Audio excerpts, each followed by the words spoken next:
विजय बाबा, खरंच तुम्ही चतुर आहात, तुम्ही जाणकार आहात. तर ऐका ना, मी काय सांगत आहे तुम्हाला, आपण कोणाचं फ्री मध्ये काम करत नाही, आपण विनामूल्य कोणाचं काम करत नाही. आज मूल्य देऊन सुद्धा लोक नीट काम करत नाही.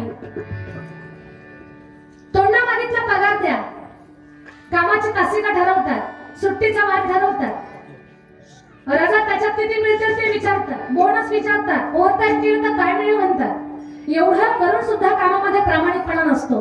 आजची पद्धत आहे लोकांची. आपण दिल्या घेतल्या शिवाय तर करतच नाही, पण मूल्य देऊन सुद्धा आपण सेवा सर्व्हिस व्यवस्थित देत नाही. सज्जनांनो, शहाण्यांची ही रीत आहे, लहान बालकाचा हा स्वभाव आहे. छोटं बाळ सुद्धा मोबदल्याशिवाय आपलं काम करत नाही. एखादं सुंदर बाळ असावं, गोरं गोरं पाण, सफरचंदासारखे गाल, पाळदार डोळे, एवढं सुंदर ना, कापसासारखं असं गोरं गोरं गोरं, एवढं गोरं, आणि शरीर त्याचं सुंदर, गुबगुबीत तब्येत त्याची, असं वाटतं पटकन उचलावून त्याचा पापा घ्यावा, वाटतं की नाही? छोट्याशा गुंड सुंदर बाळशेदार बाळाचा पापा घ्यावा वाटतो की नाही? वाटतो ना? चालेल, तुम्ही सांगा मला, कीर्तन तेव्हाच पुढे चालेल. छोट्याशा सुंदर देखण्या बाळाचा पापा घ्यावा वाटतो की नाही? 80 वर्षाच्या आजोबाचा घ्यावासा वाटतो? नाही का? वयाच्या 80 मध्ये सौंदर्य राहिलेलं नसतं. सफरचंदासारखे गाल खोबऱ्याच्या उलट्या वाटीसारखे झालेले असतात. अशी अवस्था होते आपली वृद्धापकाळामध्ये. कानों में पड़ गया ताला, आंखों में पड़ गया जाला,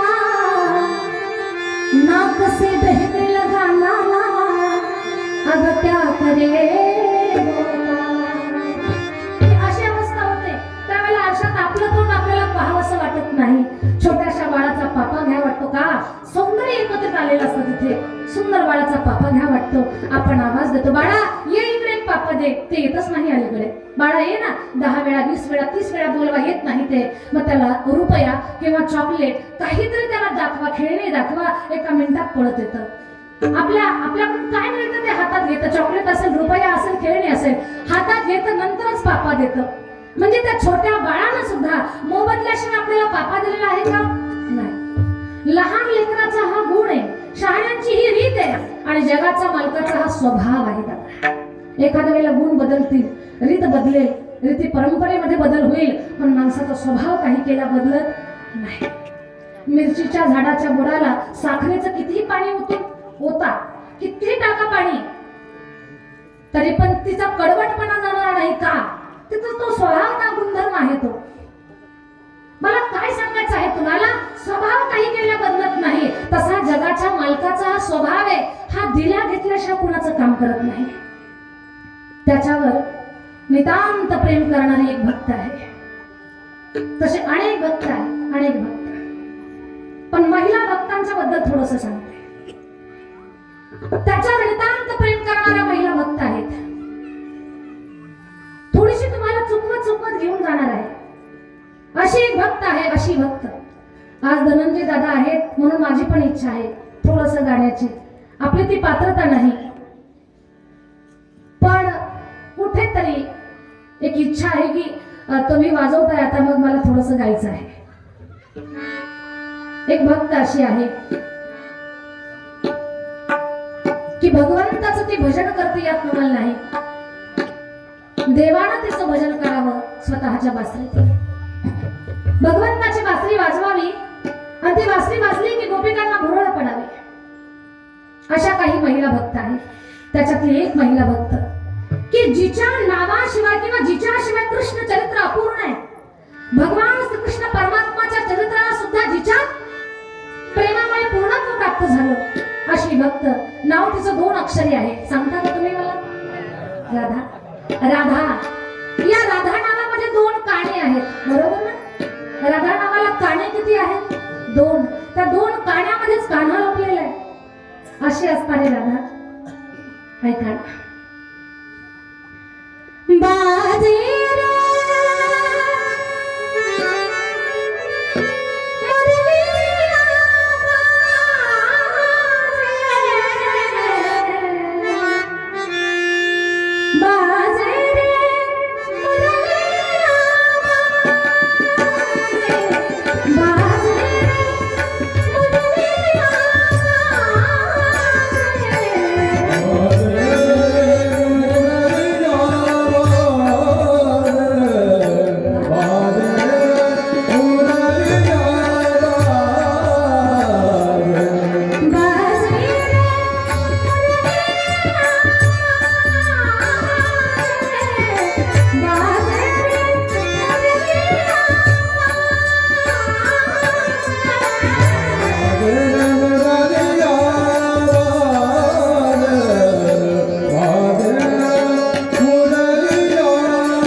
कुसुमाल भास्करांची.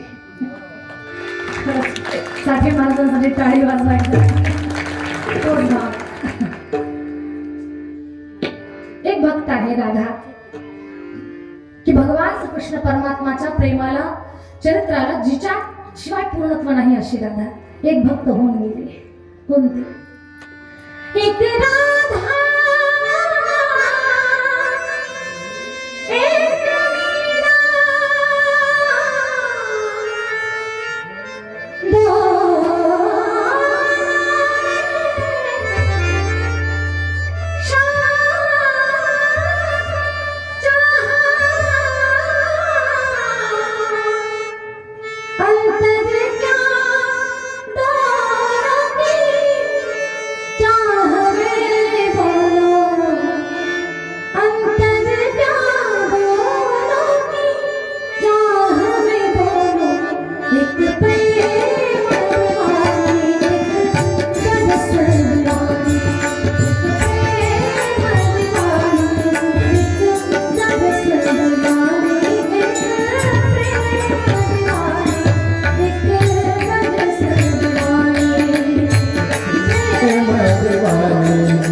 एक मीरा, अशी असताना एक मीरा, एक राधा सांगितली, एक मीरा सांगितली. अशीच एक भक्त आहे. एवढी निश्चित भक्त आहे भगवान श्रीकृष्ण परमात्माची. ती त्याची भक्ती करते यात नवल नाही. तिच्या पतीची केस सुद्धा कृष्ण कृष्ण म्हणतात. अशा 5 पतीची एक पत्नी, नाव तिचा अखंड चिंतन करत होती. मेरो राधा रमण गिरिधारी गिरिधारी श्याम बलवान. अखंड चिंतन करत होते. काय भजन करत होते द्रौपदी? रात्रंदिवस श्रीकृष्णाचं चिंतन. कुठली कर्म करत असताना, काम करत असताना, सेवा करत असताना, पूजा अर्चना करत असताना भगवंताचं चिंतन. सुख दुःखामध्ये ईश्वराचं चिंतन. दुःखाचा पहाड जीवना स्वतःच्या अंगावरती तुटून पडावा तिथेही तिचं चिंतन चालू होतं. कधी आनंदाची, सुखाची, मंद वाऱ्याची झुळूक तिच्या शरीराला स्पर्श करून जावी तिथेही आनंद भगवान कृष्ण परमात्माचं चिंतन. एवढं चिंतनामध्ये स्वतःला जणू गुंफून घेतलेलं होतं. अशी असणारी भक्त द्रौपदी. किती चिंतन. जय जय राधा रमण हरी बोल.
जय जय राधा रमण हरी बोल, जय जय राधा रमण हरी बोल. असं चिंतन करणारी द्रौपदी. त्या द्रौपदीचं प्रेम किती आहे याचं दर्शन जगाला व्हावं याच्यासाठी देवाने एक लीला केली. लीला केली. कोणती लीला? करंगुळी कापून घेण्याची. करंगुळी कापली देवाची. सख्खी बहीण चिंधी शोधायला गेली. बाबा भगवान म्हटले, उद्धवजी आता इथं जास्त वेळ थांबण्यात अर्थ नाही, खूप वेदना होत आहेत. ज्यानं जगाला वस्त्र पुरवली अशा जगाच्या मालकाला चिंधी मिळाली नाही, हे सुद्धा विचार करण्यासारखी गोष्ट आहे. भगवान परमात्मा असं हातामध्ये बोट धरून आले आणि द्रौपदी ताई त्यावेळेला तुळशीला पाणी घालत होत्या, सूर्याला नमस्कार करत होत्या आणि भगवंताचं मंगलनाम त्यांच्या मुखामध्ये होतं. हरे राम हरे कृष्णा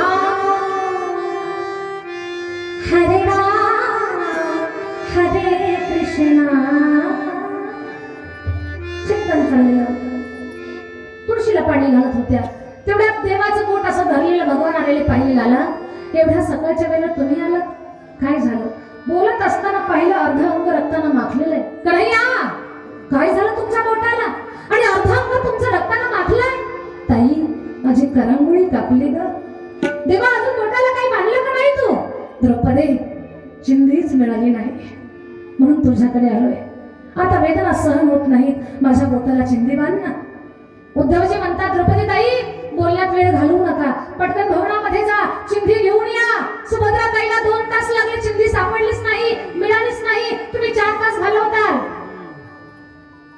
उद्धवाच्या बोलण्याकडे लक्ष न देता द्रौपदी ताई भगवान परमात्माच्या जवळ आल्या. उद्धवजी ओरडत होते जोरजोरात, इकडे काय येतात, तिकडे भवनामध्ये जाऊन चिंधी घेऊन या. द्रौपदी ताई म्हणते, उद्धवजी चिंधी आणण्यासाठी जायची गरजच नाही, माझ्या जवळ चिंधी आहे. तुम्ही भरजरी वस्त्र अंगावरती घातलंय, तुम्हाला अगोदर माहिती होतं का देवाची करंगुळी कापणार आहे म्हणून अशी चिंधी घेऊन आला? पण तशी चिंधी नाही घेऊन आले, चिंधी बनवण्याचं ज्ञान माझ्याकडे आहे. बोलण्यात वेळ घालू नका द्रौपदी ताई, लालाचं रक्त बोटातलं जवळजवळ 2 तास झाले वाहतंय, आता हे थांबवा. कन्हैयाला वेदना सहन होत नाहीत. द्रौपदी ताईनं मागचा पुढचा काहीच विचार केला नाही, डोक्यावरचा पदर खाली घेतला आणि पदराकडनं साडी फाडली. जशी साडी फाडली तशी उद्धवजी ओरडायला लागले, ओ द्रौपदी ताई काय शास्त्र तुम्हाला माहिती आहे का? काय सौभाग्यवती स्त्रीनं डोक्यावरचा पदर खाली पडू द्यायचा नसतो.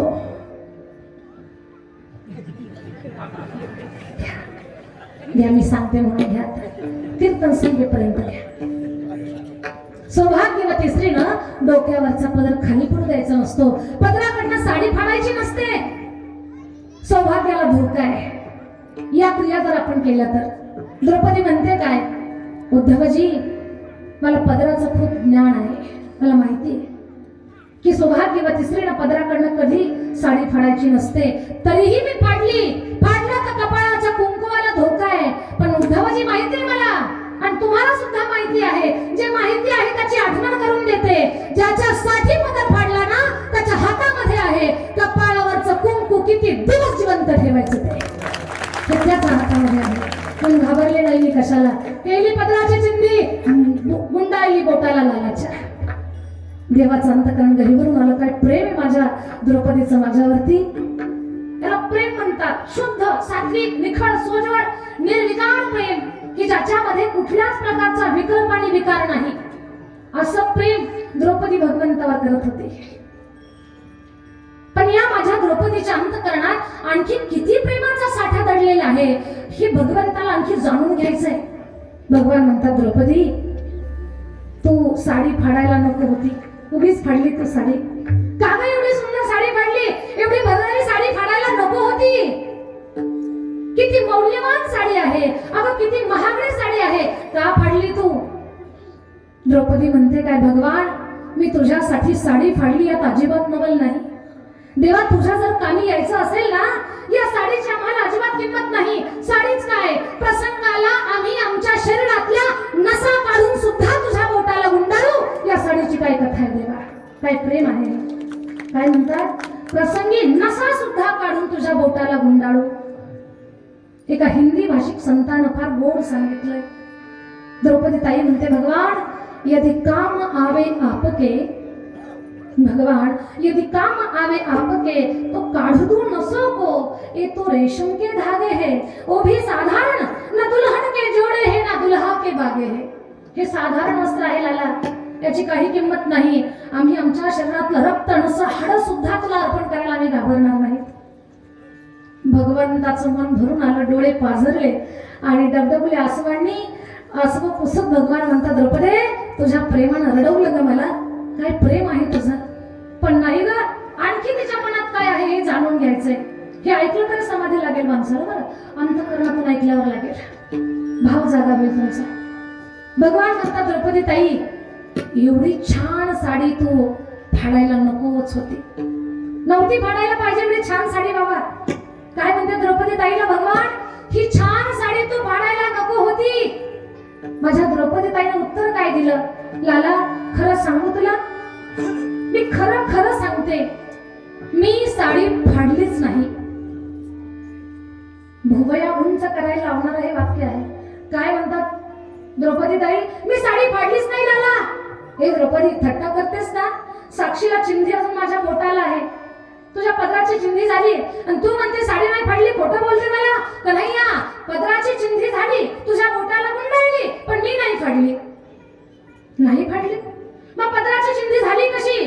सत्य सांगू कन्हैया, तुम्ही विश्वाचे मालक आहात. जेव्हा तुम्ही माझ्या समोर उभे राहिलात ना देवा, तेव्हा माझ्या अंगावरचं हे जे वस्त्र आहे ना, या वस्त्रातले काही धागे मला सोडून तुमच्याकडे पळाले, मी नाही फाडले.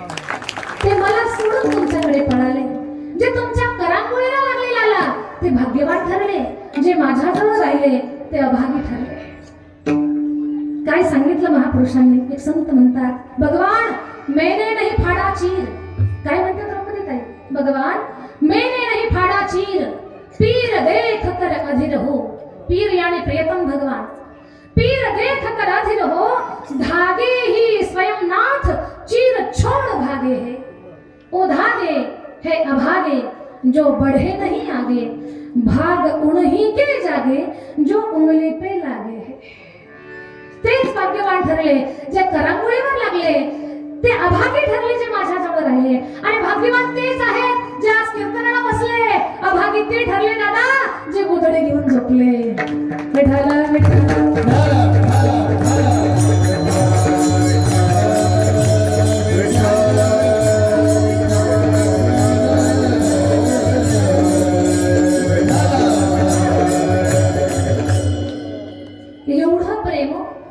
या प्रेमाला मर्यादाच नाही, मर्यादा बांधच नाही या प्रेमाला.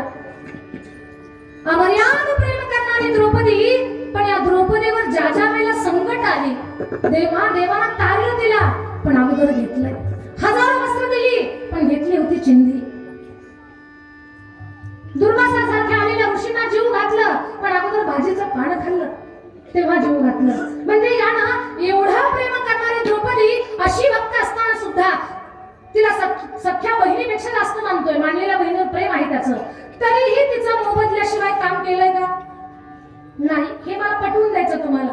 एवढं प्रेम करणारी द्रौपदी, पण तिचं देखील यानं मोबदल्याशिवाय काम केलेलं नाही. त्याचा एक बालमित्र होता, एका अंथरुणामध्ये झोपत होते. एक पांघरून दोघांच्या अंगावर असायचं, एका उशीवरती दोघ जण असायचे. रात रात्र अध्यात्माच्या चर्चा करायची, एका पुस्तकात अभ्यास चालायचा. एका बकेटामध्ये दोघ जण आंघोळ करत होते, एका ताटात जेवत होते, एका पुस्तकात अभ्यास. सगळं सगळं सगळं दोघांचं एकत्र होतं. आणि दोघही गुरुचे लाडके होते. एवढा प्रेम की त्यांच्या मैत्रीचं उदाहरण जगासाठी झालं, आदर्श म्हणून ठरलं. अशी मैत्री ठरली त्यांची. एवढा प्रेम की त्या प्रेमाला, त्या मैत्रीला दुसरा अगदी प्रतिस्पर्धी म्हणा किंवा दुसरा पुरावा द्यायला सुद्धा झाला नाही, अशी मैत्री.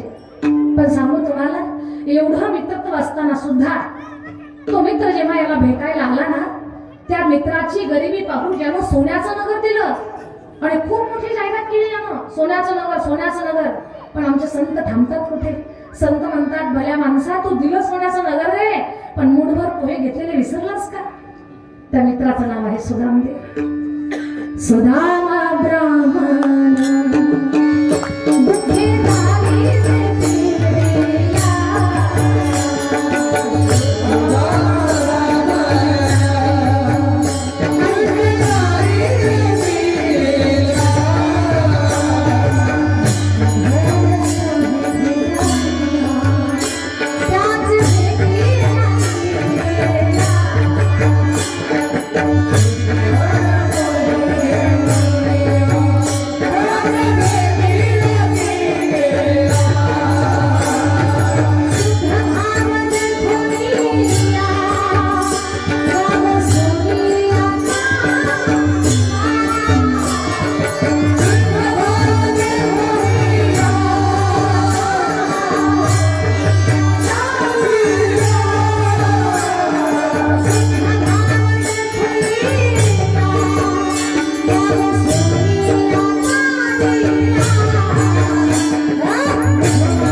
का माझा हा फुकट कुणाचंही काम करत नाही, पण नाथांच्या घरी राबलाच कसा हा प्रश्न आहे. का राबला असेल तर नाथांच्या पूर्वजाचे पुण्य. याला शब्द दिला होता नाथांच्या पूर्वजाला, शब्द दिला होता, भानुदास बाबा तुम्ही मला दाखवली माझी पंढरी, याची परतफेड करीन तुमच्या घरची चाकरी. आणि शब्द देऊन यांना वेळेवर पूर्ण केला नाही म्हणून व्याज वाढत गेलं, म्हणून 3 तप 3 पिढ्यामध्ये गेल्या, म्हणून यांना 3 तप घालवले तिथे. व्याजाचाही शब्द पूर्ण केला. कुठल्या कारणाने दिला होता याला शब्द? पंढरीचा विठोबा गेला होता विजयनगरचा राजा घेऊन, राजा कृष्णदेवराय विजयनगरला देवाला घेऊन गेला होता, पण ते पंढरीसारखं मंदिर उभं केलं होतं. नदीचा काठ होता, सुंदर असं सुंदर सुंदर वातावरण होतं, भव्यता होती, दिव्यता होती, सगळं काही छान होतं. याला सोन्याच्या ताटामध्ये मोत्याचा घास खायला होता, पण याला सोन्याच्या कुलपात बंद केलं होतं. याला मळकटले पागोट्यातले फाटक्या गोत्रातले वारकरी पाहायला मिळत नव्हते.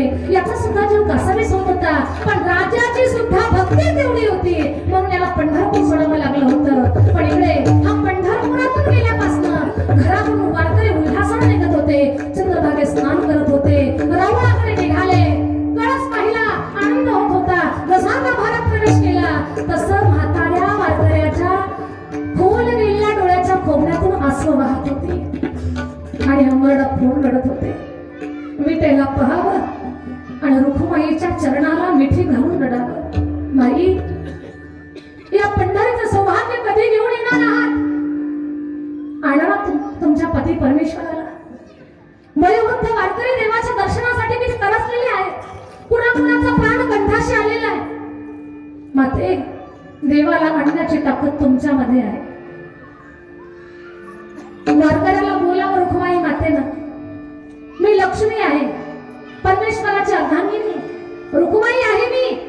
पण सांगू तुम्हाला, तुम्हाला सगळ्यांना माहिती आहे मी त्यांची अर्धांगिनी आहे, तरीही त्यांनी भक्तापुढे हृदयावरती भक्ताच्या पायाचा ठसा ठेवला आणि मला त्यांच्या पायाजवळ ठेवलंय. याचा अर्थ माझ्यापेक्षा भक्ता जास्त प्रेम करणार आहेत, ते माझ्या शब्दाला मान देऊ शकत नाहीत, नाही माझ्याचा येऊ शकत. आई, मग कोण आणेल?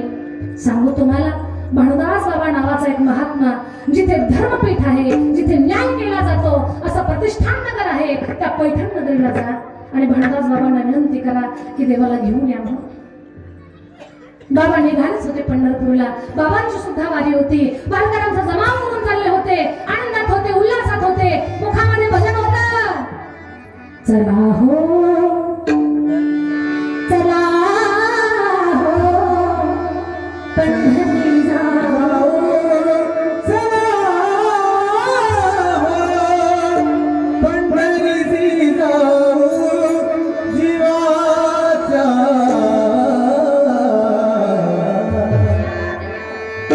जीवाच्या जीवाला पाहू. चला पंढरीची जाऊ, जीवाच्या जीवाला पाहू.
भिवरी स्नान करुणी या, संत पद धुळ श्रीवाहू, जीवाच्या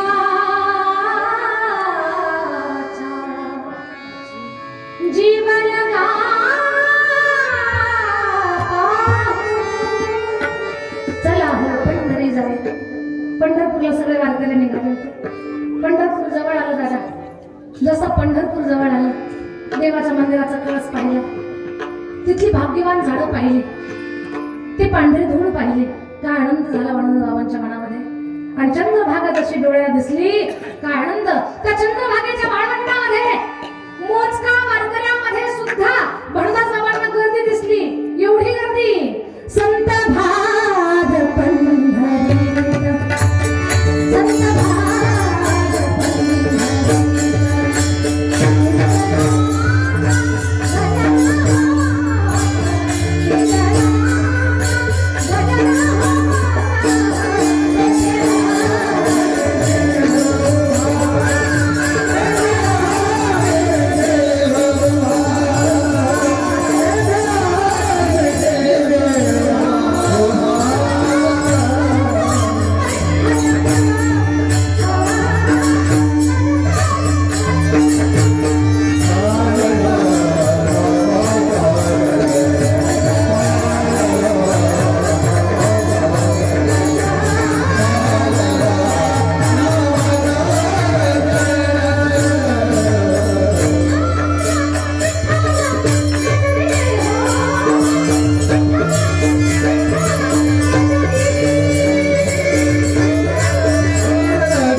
सगळे पंढरपूरला आले.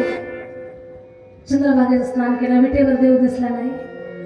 भणदास बाबांना सगळ्या वारकऱ्यांनी आग्रह केला, बाबा देवाला आणण्याची ताकद तुमच्यामध्ये आहे, घेऊन या ना देवाला. गेले बाबा. काय असंच ते लीला घडली. देवाला घेतलं आणि पंढरपुरात आले. देव विटेवर उभा राहिला. सगळ्या वारकऱ्यांना आनंद. पताका डोलायला लागल्या, टाळ वाजायला लागले, मृदुंगावर ठाण पडायला लागली. विटेचा झरकार, मलकटल्या फाटक्या पागोट्याचे वारकरी नाचू लागले. 80 वर्षाचा वारकरी 16 वर्षाच्या तरुणाला लाटेल असा नाचतोय. खूप आनंद, खूप आनंद. तुळशीवाल्या मावशा कळस घेऊन नाचू लागल्या. हिरवीगार कळस जी सुकली होती ती आता बहरली, डोलायला लागली. खूप आनंद, खूप आनंद. आनंदाला पारावार राहिला नाही. त्या आनंदाला पाहून देवाचे डोळे भरले आणि भावनेच्या भरात देवाला शब्द दिला, बाबा तुम्ही दाखवली मला माझी पंढरी, करीन तुमच्या घरची चाकरी. तेव्हा दिलेला शब्द शब्दद्वीप मध्ये 3 पिढ्या गेल्या. चक्रपाणी महाराज, सूर्यनारायण महाराज. मग नाथ महाराजांच्या कार्यकालात त्यांना तो शब्द पूर्ण केला. दिलेला शब्द पूर्ण करण्यासाठी विलंब लागला, म्हणून व्यासासाहित्य, म्हणून 3 तत्व. हे त्याच्या मागचं कारण. नाथांच्या कार्यकाळात नाथांची भक्ती आणि पूर्वजांची पुन्हा एकत्र आली. जगाचा मालक 36 वर्ष नाथांच्या घरी राबला. 36 वर्ष श्रीखंडाच्या रूपामध्ये भगवंताला सेवा केली. असे अधिकारी नाथ महाराज स्थिर आहेत, शांत आहेत, समाधानी आहेत.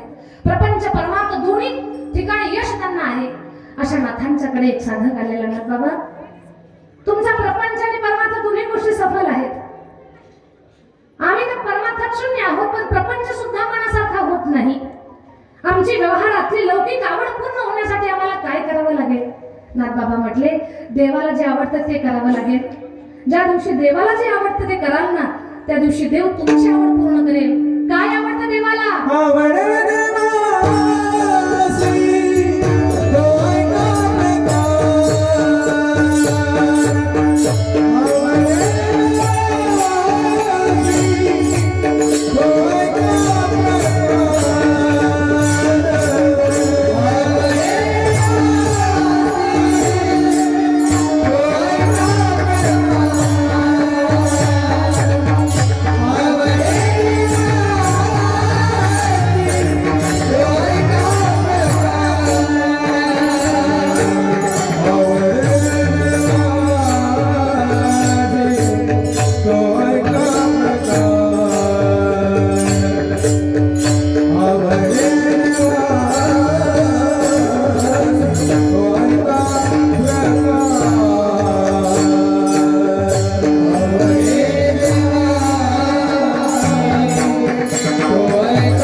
फार सुंदर.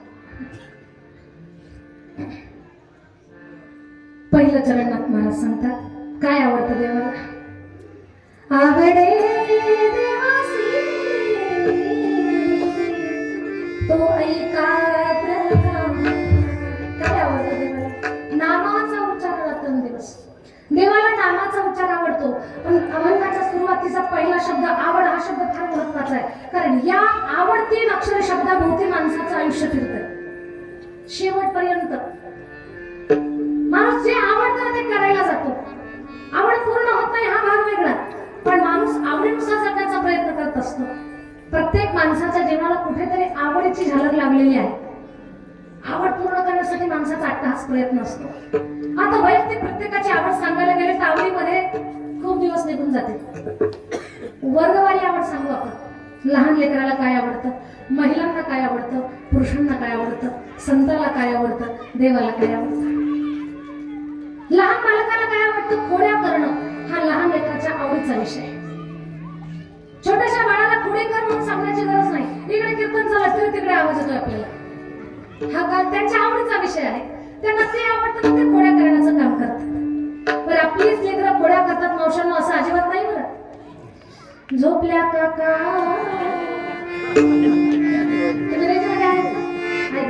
आपलीच लेकरं खोड्या करतात असं अजिबात नाही. जगाचा मालक जेव्हा लहान होऊन आला ना, तेव्हा त्यानं सुद्धा खोड्या केल्या. अशी खोडी केली, घरातच चोरी केली. या माईला सांगितलं, मी नाही चोरी केली, मी नाही खोडी केली. सुन मैया मोरी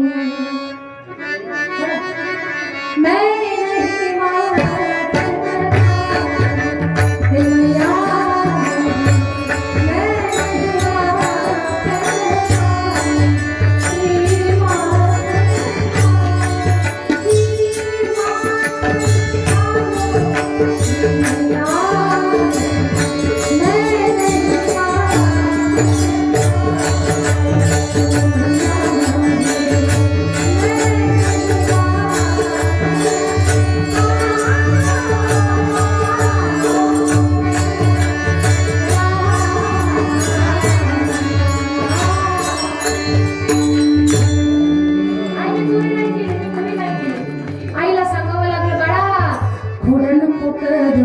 माझे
ये मुलीची माती खाशी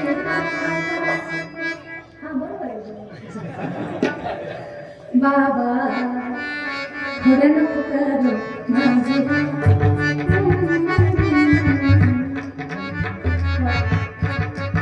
साडे 11 वाजले काय करायचं थांबू तुम्हाला विचारून पुढे चांगलं तर नियोजित वेळ संपली किती वाजेपर्यंत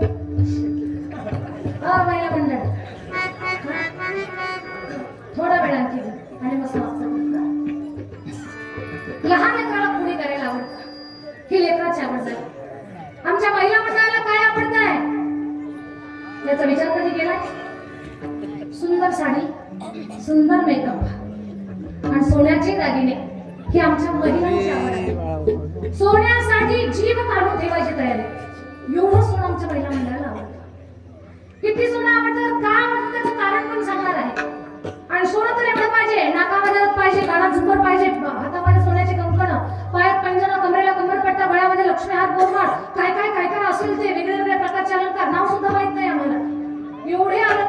महिलांना खूप आवडतात नाही.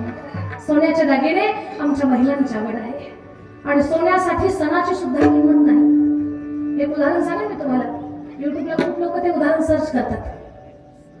एका गावामध्ये चाल्यासारखंच गाव होतं. त्या गावात श्रीमंत घरची बाई संकटात आली की ती तिच्या मालकाला आवाज द्यायची, बंटीचे पप्पा. ह्याचा सूर लगेच लक्षात येत होता पुढे काय होणार आहे. तो म्हटला, या संक्रांतीला काय आणू? लगेच बोलला. ती म्हटली, अहो मला दागिना आणा. हा म्हटला, कोणता दागिना आणायचा तुला? तिला सांगितलं, मला नाकातली नथ हवी. अगं बाई, तुला मागच्या सणाला 2 ग्रॅमची नथ केली, आता कशाला नथ? ती 2 ग्रॅमची आहे, आता 2 तोळ्याची नथ आणा. 2 तोळ्याची कुठे नथ असते? पण स्त्री हत्या आहे. स्त्री हत्या बाल हत्या नाही, राज हत्या. या हत्यापुढे कोणाच काही चालत नाही. आणि अनुभवातले आहात तुम्ही. पत्नी हट्ट किती करते, पत्नीच्या हट्टापुढे तुमचं काही चालत. प्रामाणिकपणे उत्तर दिल्याबद्दल धन्यवाद. हे मी सांगत नाही, तुळशीदासजी सांगतात. नारी सकल नर बिबस गोसाई, नाचही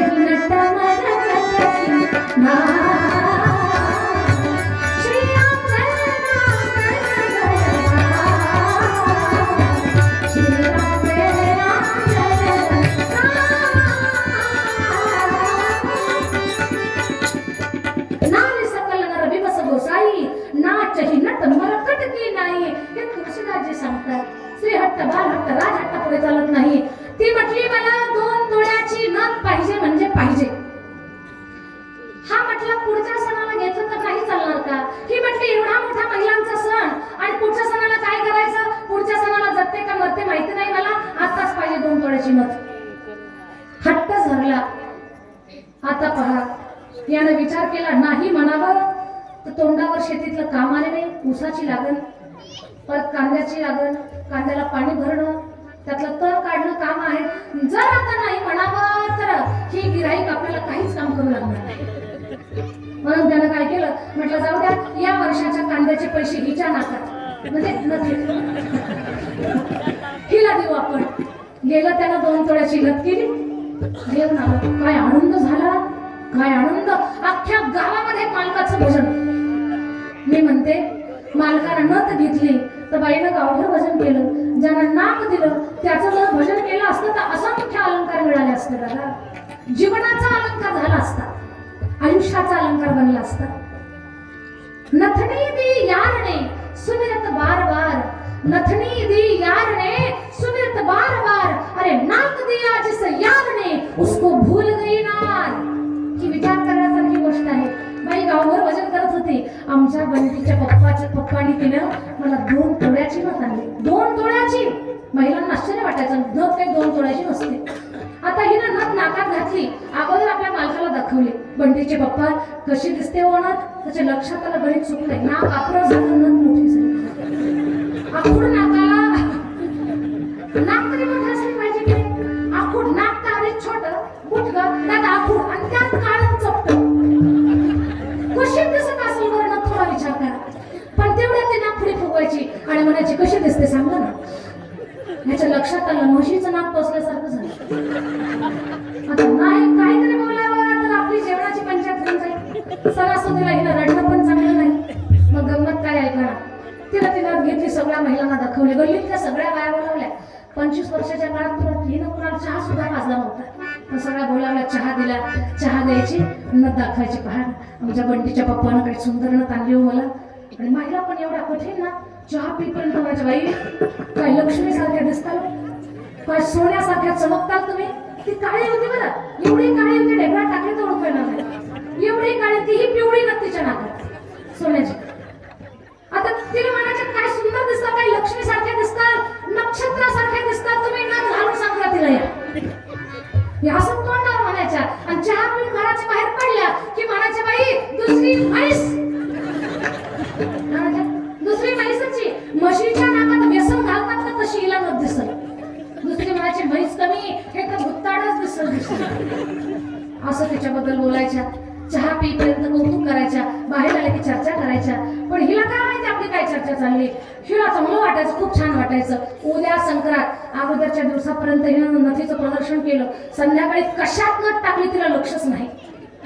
पहाटे उठली, मंगल स्नान केलं. संक्रांतीचा दिवस होता तो. सुंदर वस्त्र अंगावरती घातलं, कानात झुंबर, पायात पंजन, एवढे अलंकार, एवढे अलंकार. पुतळ्या हडोरलं, साखळ्या पैंजण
पुतळ्या डोरलं, साखळ्या पैंजण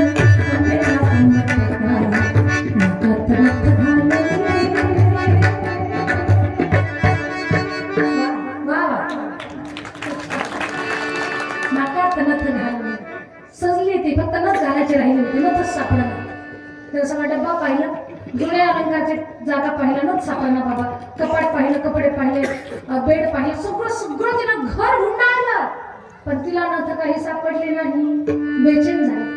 महिला तिला बोलवायच्या, हो ताराताई. ती म्हटली, झालं काय तुम्हाला? नथ सापडलं. वाण द्यायला तुम्ही आले, मी पाठीमाग. रडायला चालू केलं. महिला म्हणायच्या, सणासुदीच्या दिवशी रडते ही, हिला काही कळतं का नाही? चौकामध्ये गेलं, तिचा मालक होता. मालकाला विचारलं, आमच्या घरचे का नाही आले? आम्ही त्यांची नथ पाहण्यासाठी चौकात बसलो. घरचे रडत बसले, जा तुम्ही कशासाठी बसले ते विचारा. रोडत बसलीये. हे पळतच आलं, दुरून चोरडलं, बंटीची माय. ती म्हटली, काय झालं तुला? असा सूर लावला तिनं, त्याच्या तर हातपायच गळून गेले. हा म्हटलं, काय सणासुदीच्या दिवशी घरच्या लक्ष्मीला रडायचं नसतं ग. काय म्हणते तू? काय झालं तुला? तुम्ही आणली होती. हे घाबरलं. मी काय आणलं तुला? मी काय आणलं होतं ग? 2 तोळ्याची नथ. मग नाकात घाल, वाण द्यायला जा. घालायची होती. मग काय झालं? कुठं पडली?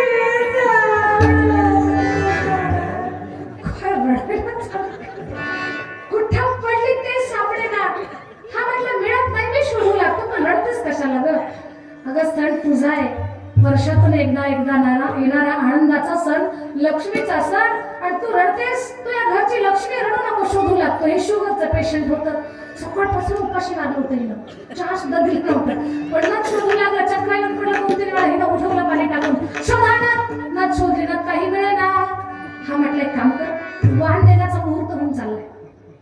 तू मागच्या वर्षाची 2 ग्रॅमची घाल, पुढच्या सणाला 2 तोळ्याची करतो, जा वाण देऊन ये. ते म्हटले, नाही, 2 तोळ्याचीच घालायची. मला विचारलं, कशा?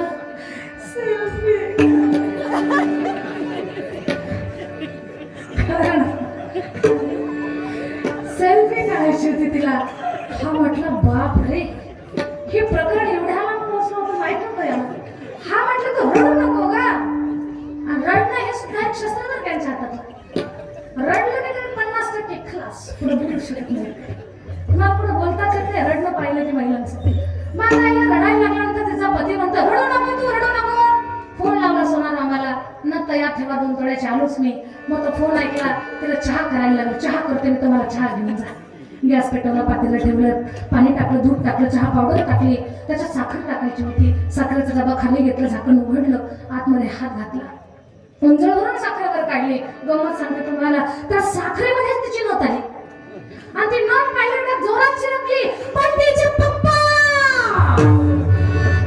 हे दचकलं. याला वाटलं शेकेला चिटकली का. म्हटलं काय झालं. नथ सापडली माझी. नथ नाकात घातली, वाण द्यायला गेली. चहा इकडेच आणि हा पण इकडेच. तिला चहा नाही, जेवण नाही, काहीच नाही. तर संध्याकाळीच घरी आली. का तेवढं प्रदर्शन नथीचं. म्हणजे सणा सोन्यापुढे सणाची सुद्धा किंमत नाही. महिला मंडळ हात जोडते तुम्हाला. आपले मालक परिस्थितीच्या अनुसार जो अलंकार आपल्याला देतील ना, जो दागिना देतील ना, तो प्रेमानं स्वीकारा. हट्ट कधी करू नका. आणि सांगू तुम्हाला, आपल्या जीवनातला कपाळावरच्या कुंकुवाशिवाय दुसरा कोणताच मोठा अलंकार नाही. तो सगळ्यात मोठा अलंकार म्हणजे कपाळावरचा कुंकू आहे. हट्ट करायचं नाही, जे देतील ते स्वीकारायचं.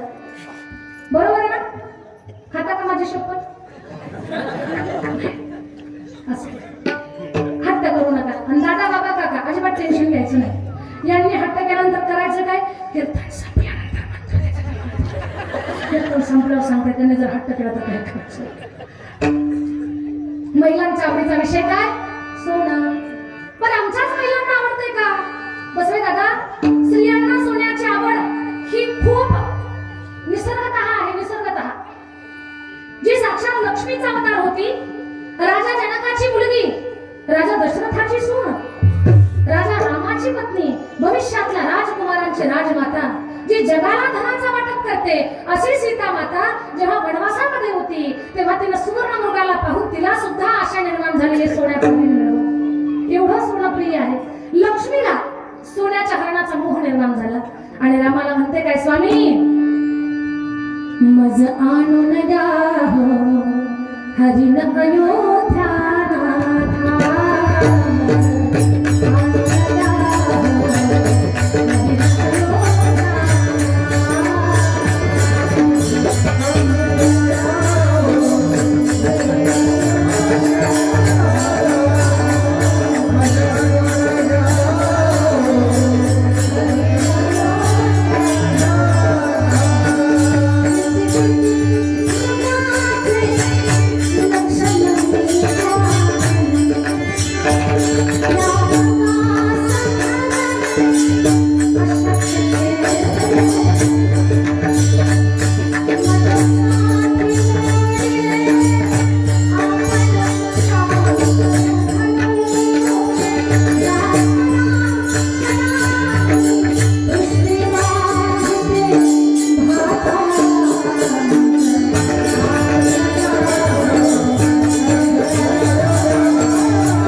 गदिमांच्या रचना आहेत गीत रामायणातल्या.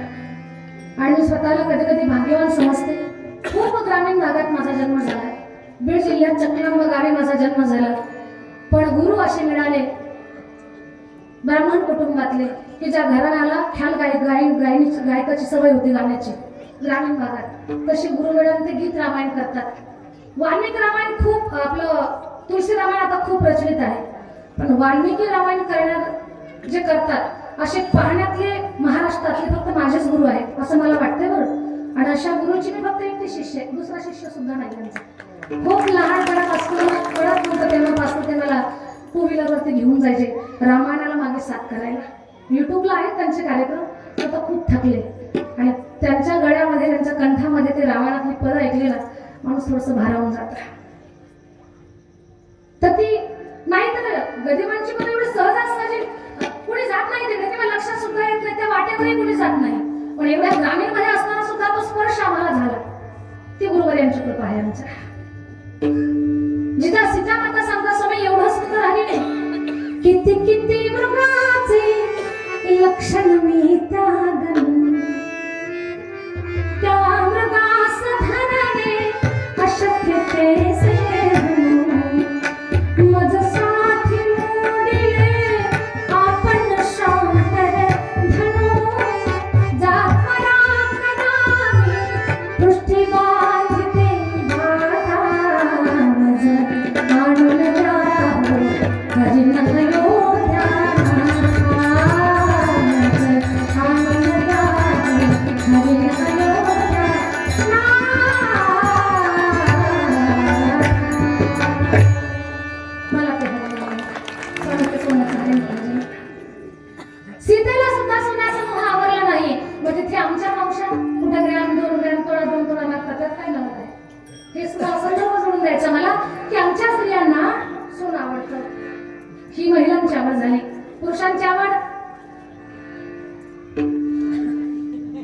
पुरुषांच्या फाडून टाकीन,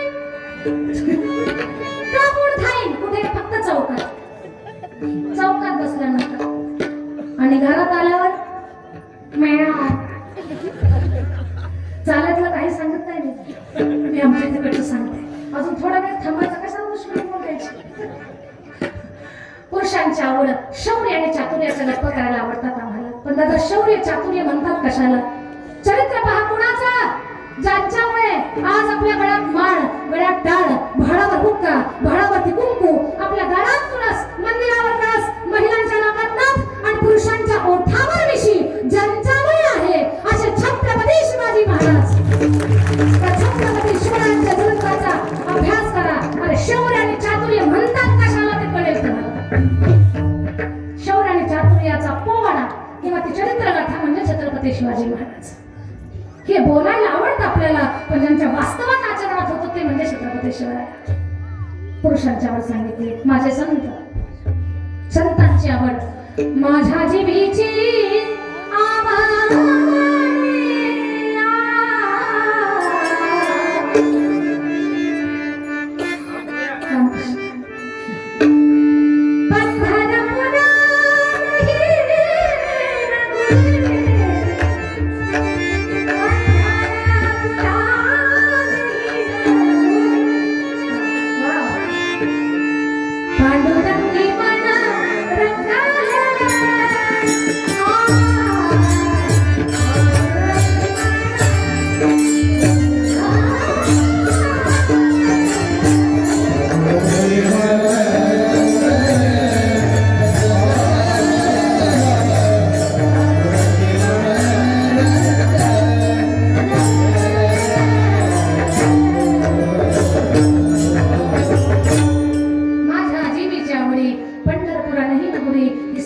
आवड. आता देवाच्या आवडीपर्यंत जायचंय. देवाला आवडतंय नावाचा उच्चार, नामाचा उच्चार रात्रंदिवस केलेला माझ्या पांडुरंगाला आवडतोय. भगवंताला नामाचा उच्चार आवडतो. नामानं भगवान परमात्माला आपलंसं करता येतं. नामानं देव जवळ करता येतो, देवरूप होता येतं. किंबहुना आपल्या जीवनातलं सगळं काही सर्व सुख जर प्राप्त करायचं असेल, या नश्वर देहातून अविनाशी पदाला पोहोचायचं असेल, तर भगवंताचं नाम स्मरण करावं लागेल. भगवंताचं नाम म्हणजे पूर्ण आयुष्याचा सार. देवाचं नाम स्मरण करणं म्हणजे आयुष्याचा सार करणं आहे. आणि जी माणसं भगवंताचं नाम स्मरण करत नाही त्या लोकांचं जीवन पशुतुल्य आहे. देवाचं नाव घ्यायला चालू करा दादा. भगवंताचं नाम स्मरण करायला ज्या दिवसापासून चालू कराल ना तुम्ही, त्या दिवसापासून तुमच्या जीवनातलं अरिष्ट संपेल आणि तुमचं जीवन मंगलमय होऊन जाईल. कारण भगवान परमात्माचं नाव मंगलमय आहे. संतांनी त्याचा जगाला वाटप केलाय. नाम गाऊ, नाम धाऊ, नाम विठावा.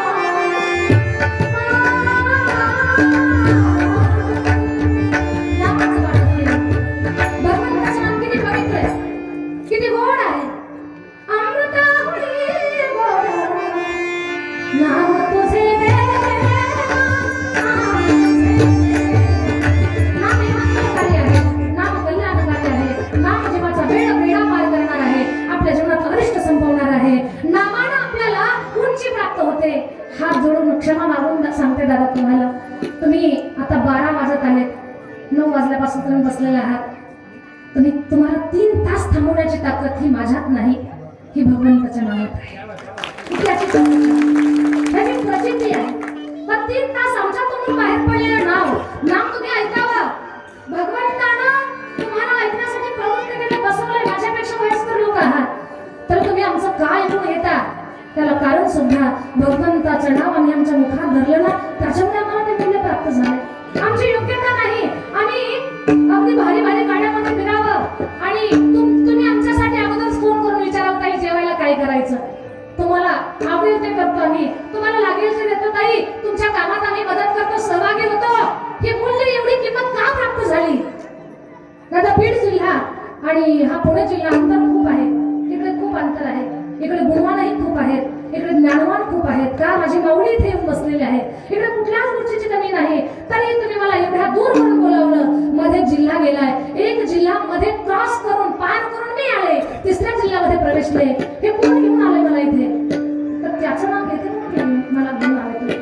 दुसरी गोष्ट आहे का, आम्ही कुठे छोटे भगवंताच्या नावाचे धारक आहोत, छोटेसे आहोत, फार लहान आहोत आम्ही त्याचे उपासक. त्याचं कुठे नाव घेतो, काही काळ नाव घेतो, तर त्यानं आमचं एवढं नाव केलंय की मोबाईलवरती लोक आम्हाला सर्च करतात.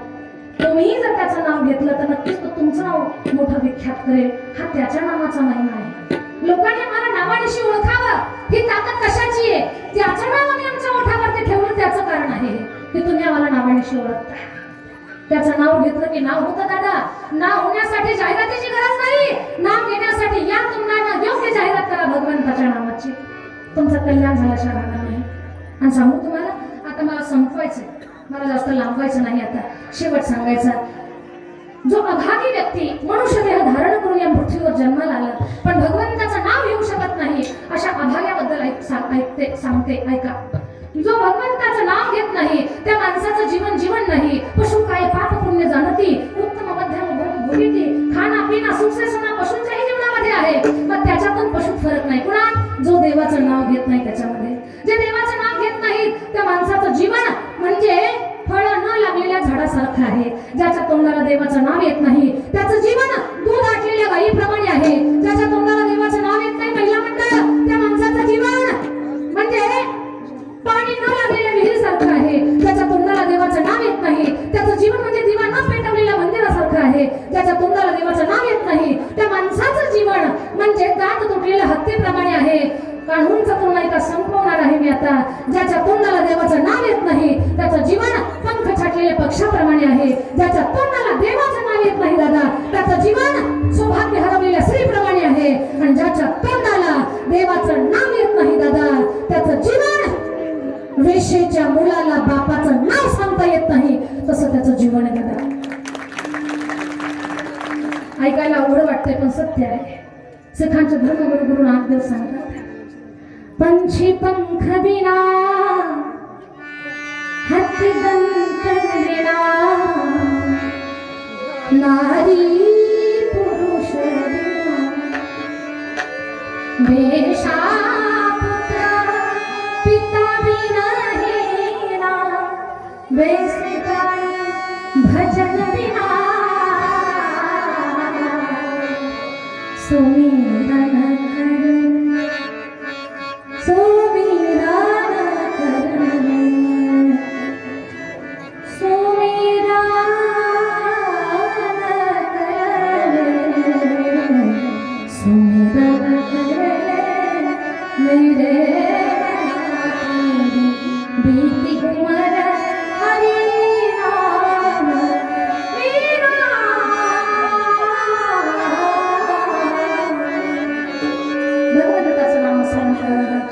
देवाला आवडणारी गोष्ट आहे. त्याचं नाव घेतलं की तो त्याच्यासारखं करतो आपल्याला. लाडी म्हणा पिसे गोविंदाचे फलश्रुती अविनाशी करी आपण यायचे, हे त्याच्या नावाची फलश्रुती आहे. त्याला आवडणारी गोष्ट आहे म्हणून नामस्मरण करा. देवाला स्तुती आवडते. आवड देवासाठी एका प्रकार नामाचा उच्चार रात्रंदिवस तुळसी माळ गळा गोपी चंदन ठिळा हृदयी कळवळा वैष्णवा पंढरीची वार साधन आणला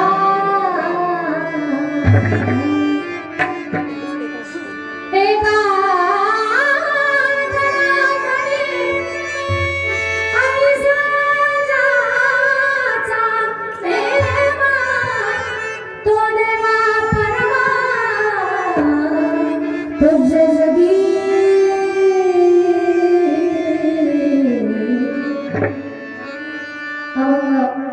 पहिल्या चरणापर्यंतच प्रवास करता आला. माझी वेळ संपलेली असं सुद्धा पुढे झालं बरं. त्याच्यामुळे आता मी पुढे न लांबवता इथेच थांबणार आहे. फक्त आता 2 मिनिटांमध्ये श्रद्धांजली आपण लता दीदींना त्या ठिकाणी अर्पण करणार आहोत. मागच्या 2-4 दिवसापासून रोज कथा कीर्तन आणि कुठलाही जो सामाजिक कार्यक्रम आहे त्या माध्यमातून लता दीदींचं स्मरण केलं जातं. एकच गोष्ट सांगेन दादा, गाण्यातला कुठलाही प्रकार असू द्या, गायनातला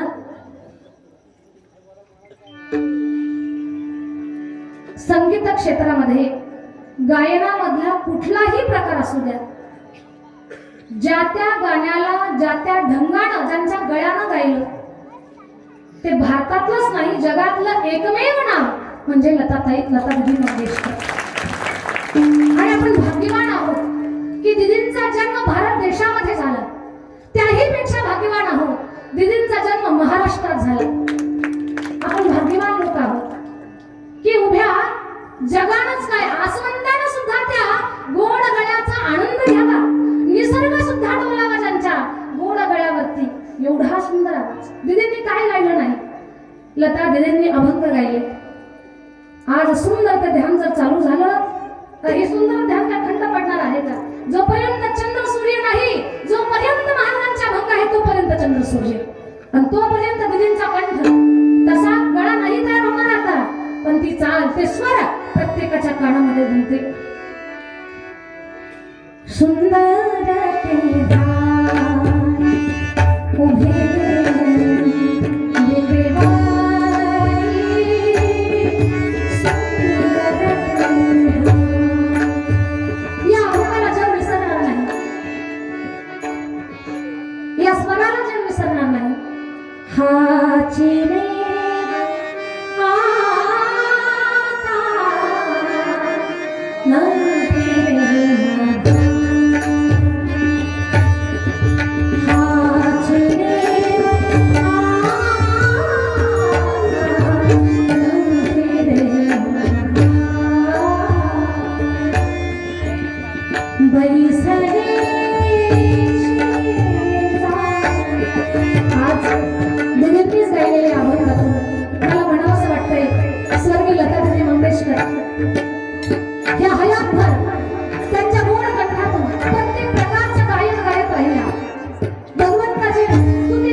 दिदींना. कोऱ्या कागदासारखं कोरं करकरीत जीवन दिदींचं. अतिशय कोरं पवित्र मंगळ निर्मळ भगवंताच्या चरणावर जीवन पुष्प अर्पित झालं भगवंताच्या. आयुष्यभर संगीताची साधना जीवनामध्ये घडली. एक सांगू दादा, कोणी म्हणत असेल दिदींच्या कंठामध्ये सरस्वती, कोणी म्हणत असेल दिदींच्या कंठामध्ये सरस्वती बसलेली होती. कोणी म्हणताय त्या भारताच्या गाणं कोकिळ आहे, कोणी म्हणत असेल कोकिळ कंठ. दादा, प्रत्येक जण स्वतःचा भाव मांडतो दिदींच्या बाबतीमध्ये.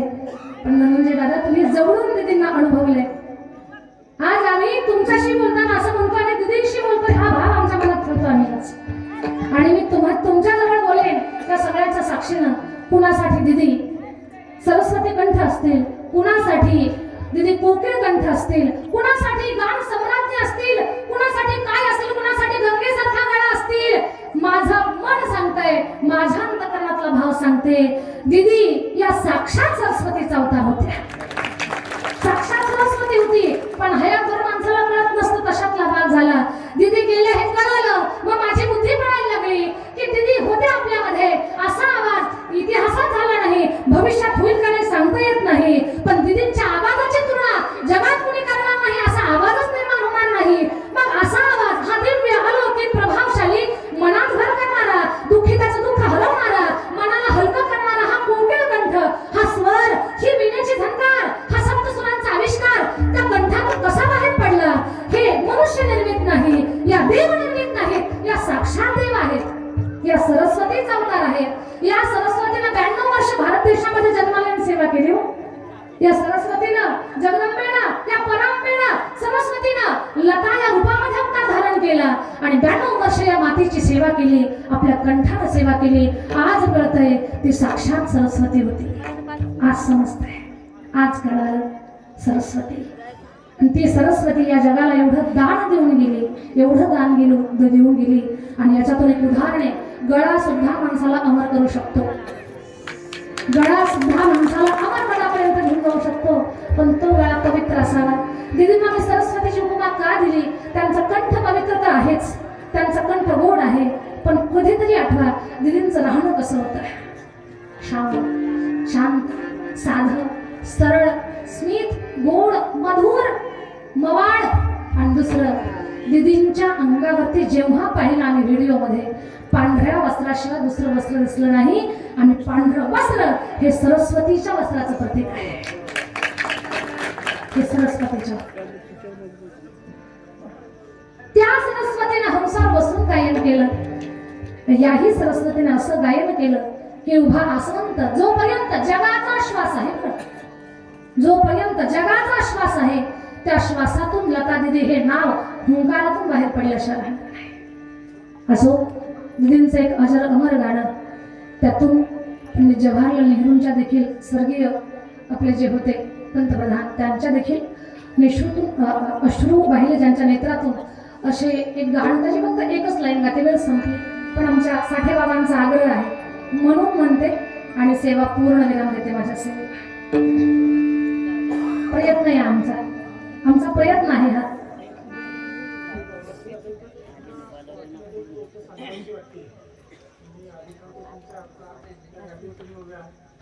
संप्रदायाविषयी,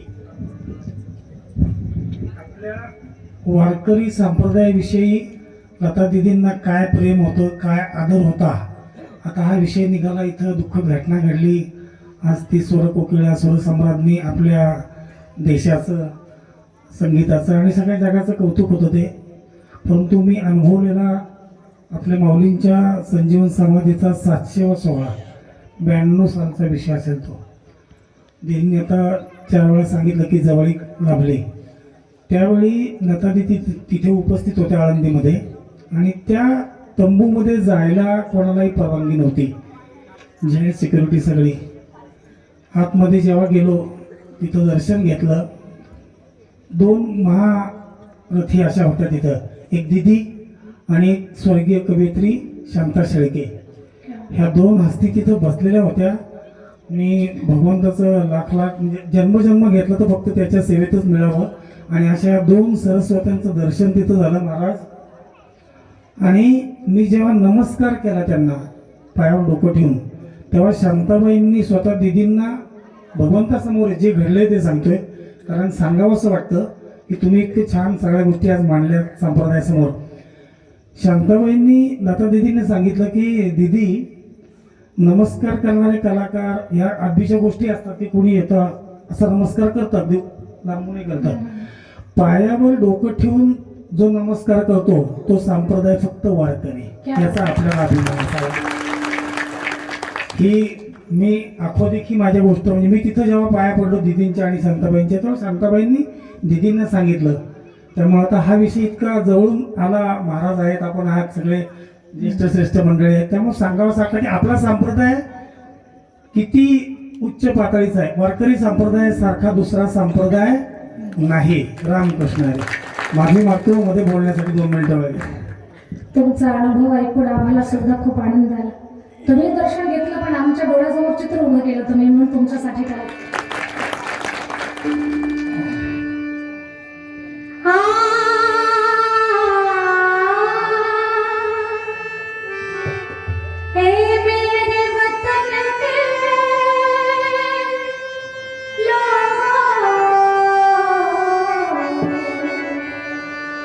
तुमको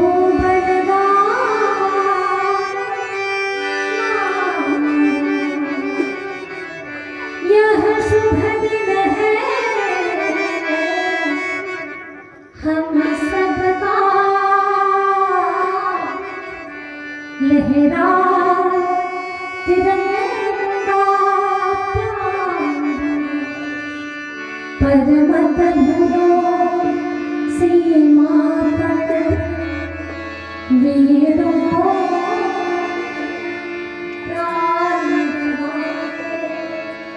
कुछ याद उन्हें भी कर, कुछ याद उन्हें भी करना,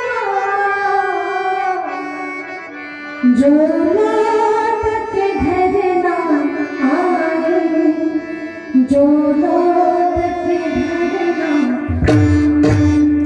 मेरे वतन के लोगों, जरा आँख में भर लो जो शहीद हुए उनकी, जरा आँख दो कुर्बान। मेरे वतन के लोगों, जरा आँख में भर लो जो शहीद हुए उनकी, जरा याद करो कुर्बान।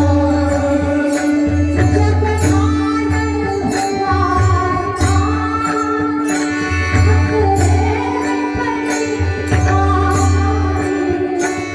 जब सुख की सांस लियो,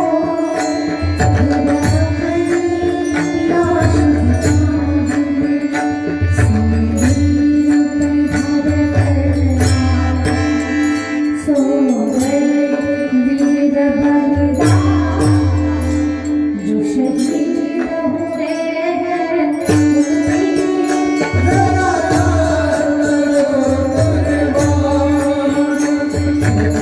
मेरे वतन के